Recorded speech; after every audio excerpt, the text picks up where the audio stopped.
Maddie Ice.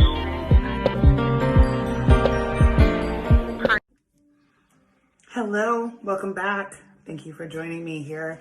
I'm Edwina Oliver, for those of you who don't know, and the California. Hey there, Edwina Oliver. Thanks for jumping on. If you're new, please subscribe and hit the like button. Please leave comments below. I've enjoyed all of you that support and follow my page. I really appreciate it. And today I'm just coming real. I just took off my sweater. I had put on makeup because I was going to have a face-to-face with a client, and it got rescheduled, and I was like, oh, I have makeup on.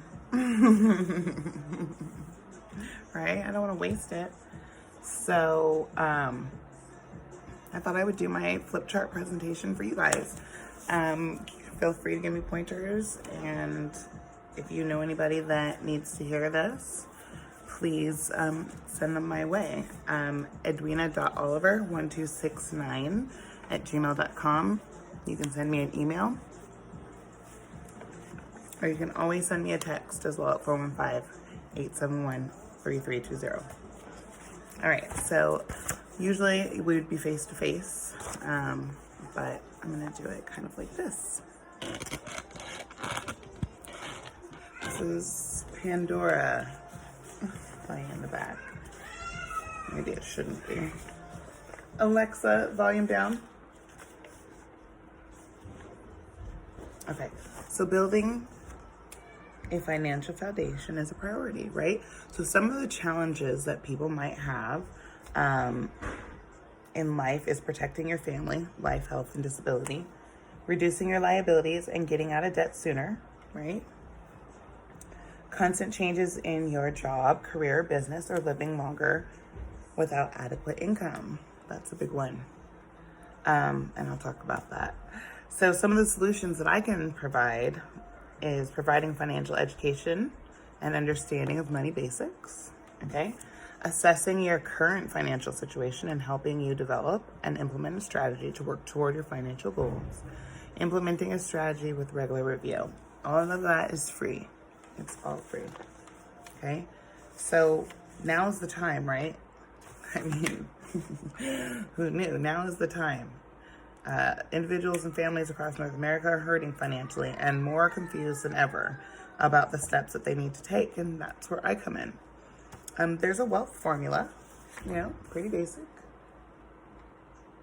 Money plus time plus or take away rate of return minus inflation minus taxes leaves you your wealth. You got to know where that is, what that looks like, so that you can plan ahead and be prepared and never be without, right? If you have family, you got kids, you don't want that pressure. There's already a pressure to provide, right? So one of the things we help you do right is like the wealth curve, okay? I'm going to show you a little diagram. Okay, so what you're looking at is,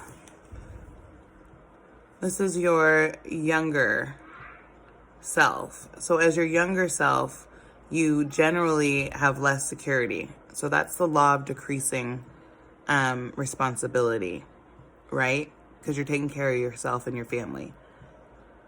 Okay, and the older you get, in the blue there, the law of decreasing responsibility, kids start to grow up, you don't have them in the house anymore.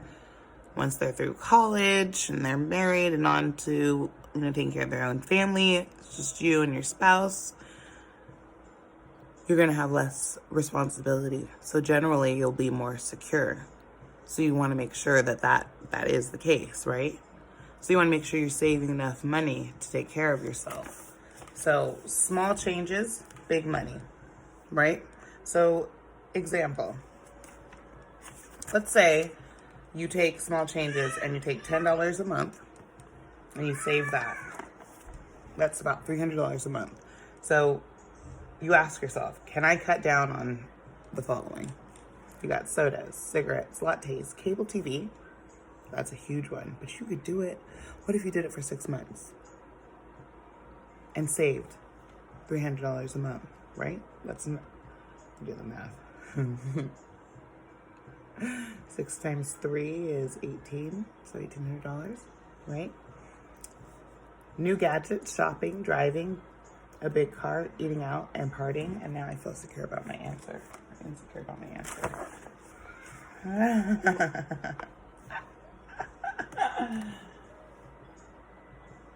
I usually don't jump to do math so quickly.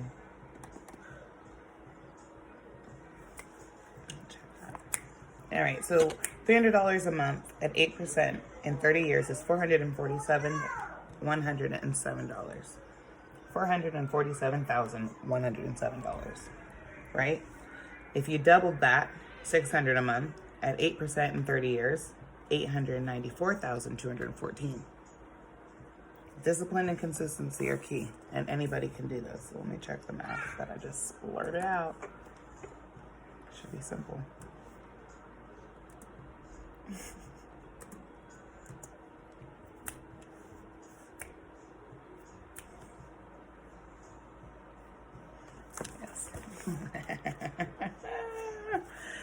Oh, guys. All right. If I can do it, you could do it, right? I mean, come on. We have to think ahead. Let's see. What's a good thing to tell you guys about saving early? I've said it before. I've posted this before. I'm going to give you a quick example. Mr. Start Early. Okay? Mr. Start Early saves $3,600 per year for 7 years in an 8% tax deferred account. Okay? So his total contribution to his savings is going to be $25,200. And he's 25 when he starts, and by the time he's 48, he's got $128,361. And he only contributed $25,200. Do I have your attention? Do it. Do it. Okay. Mr. Wait Longer. Mr. Wait Longer. I'm gonna wait. I'm not ready yet. I don't know. Putting myself into debt, and, I'll take care of it later. My kids are young. I've got plenty of time. No big deal. So here I am, Mr. Wait Longer. I start saving $3,600 per year, 17 years in. So after Mr. Start Early, at 8% tax deferred for 7 years later than Mr. Start Early. Okay? My total contribution is $61,200 already, so much more than him. And by the time I'm 48, it'd be $131,221. Sorry, I get caught up looking. So procrastination is one of the main causes of failure. Procrastination is one of the main causes of failure. Failure to launch. You can see that. It's just a little blurry. I'm doing it ghetto style, guys, because I just thought I'll make a video. I gotta do this flip chart to get used to it. This is my presentation that I do with clients, and so I thought I would do it with you guys. I'll skip the rule of 72 because that just gets too mathy, right? All right, so let's talk about inflation a little bit, right? Because we got to know what we're looking at.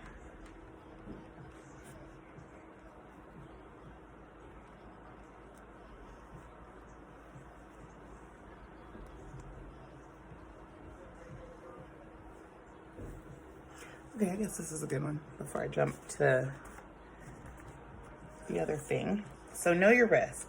Let's do some math.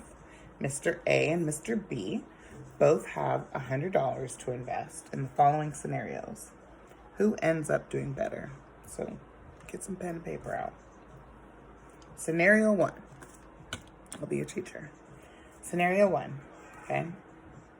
Mr. A, in year 1, at 40% plus. Year 2, he has a negative 20%. his net is 20%. Mr. B at year 1 has a 10% plus, and in year 2 a 10% plus, and that gives him 20% net. The results. And so they're both investing $100.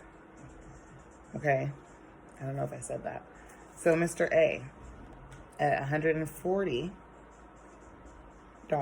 in year 1 combined with $112 in year 2 will come out with $112 net, versus Mr. B, who has $110 in year 1 and $121 in year 2, and he comes away with $121 net. So that's kind of like with percentages. Mr. B had a 10% average, so he didn't have to go so big into the flux.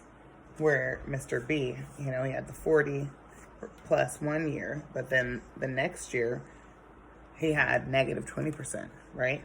So then it only left him with 20%. So there was a lot of money lost in between all that fluctuation, 20% out of your 40. Right? So out of your 40 at the end, you only had 20%. I hope that makes sense. I hope I teachered that appropriately. So let's look at a different picture here. The cost of living in the United States in 1978. In 1978, we're in 2020 now. So in 1978, the average income per year, $17,000. Average cost of a new house, $54,800. New house. The average rent, $260, honey. Cost a gallon of gas, 63 cents. A dozen of eggs, 48 cents. And the average cost of a Chevy Nova, $3,823. So, think about where we're at today. 1978. Come on, guys. I want to make sure my facts are right.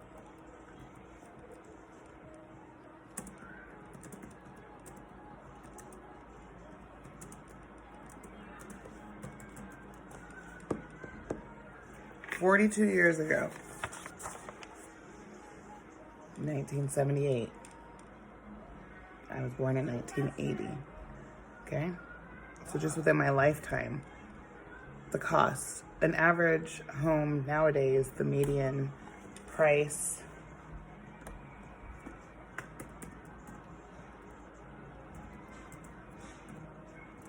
my video went to sleep on me. So I was at the median price of a home in California in 2020.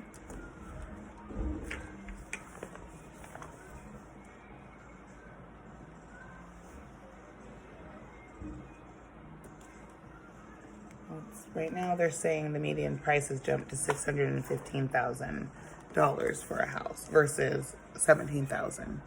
That's in 42 years, the difference. So are you winning or losing the money game? Hit me in the comments below. Let me know, are you winning or are you losing? You guys hit subscribe, share, follow me on Facebook, Edwina Oliver, and at Eddie Ween on Instagram. Thank you so much for watching. Just the way you like, maybe